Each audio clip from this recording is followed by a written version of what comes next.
brought to you by Palvi Agrico. आता शेतीसाठी जे काही लागणार ते घरपोच मिळणार, तेही मोबाईलच्या एका क्लिकवर। संतोष देशमुख हत्या प्रकरणातील प्रमुख आरोपी वाल्मिक कराड याच्या मुलाच्या फेसबुक पोस्टमुळे आता नव्या चर्चा सुरू झाल्यात। वाल्मिक कराडचा मुलगा सुशील कराड याने गेले 2 दिवस 2 पोस्ट शेअर केल्यात, ज्यामध्ये राजाश्रयाबाबत तो बोलतोय, तर दुसरीकडे सर्वांसमोर सर्व काही बोलणार असल्याचं देखील त्याने म्हटलंय। त्यामुळे संतोष देशमुख यांच्या हत्या प्रकरणात सुशील कराड कोणाचं नाव घेणार का, अशा चर्चा सुरू झाल्यात। मसाजोगचे सरपंच संतोष देशमुख यांची हत्या झाली होती। या हत्येच्या आरोपाखाली धनंजय मुंडे यांचा राईट हँड असलेल्या वाल्मिक कराडला अटक करण्यात आली होती।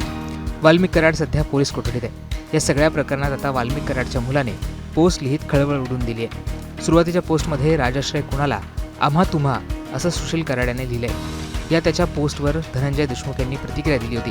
धनंजय देशमुख काय म्हणाले ते पाहूयात। असतील त्या व्यक्तीचे, आरोपीचा मुलगा आहे तो, तर त्यांनी पोस्ट वगैरे टाकायला नाही पाहिजे। एक प्रेस कॉन्फरन्स घेतली पाहिजे आणि काय घडलं, कुणी राजाश्रय दिला, कुणी ह्या सगळ्या चुकीच्या गोष्टी घडवून दिल्या किंवा कुणाच्या सल्ल्यानं झाल्या, ह्या गोष्टी स्पष्ट करायला पाहिजेत। एवढा 14 महिन्याचा वेळ घालण्याची गरज नाही लागत, कारण खरंच जर तुम्ही याच्यामध्ये आज बोलायचं आहे, ते कधीतरी बोलायचंच आहे, तर तुम्ही पोस्ट टाकण्यापेक्षा डायरेक्ट बोललं पाहिजे की काय घडलं आहे, कुणी राजाश्रय दिला आहे, कुणी ही हिंमत दिली खून करेपर्यंत लोकांची लेकरं संपवण्यापर्यंतची, किंवा त्यांना नक्कीच सांगितलं असेल की मी आहे, मी काय होऊ देणार नाही, तर असं काहीतरी त्यांच्या डोक्यात असेल तर त्यांनी प्रेस कॉन्फरन्स घेऊन हे सगळं समाजापुढं आणलं पाहिजे।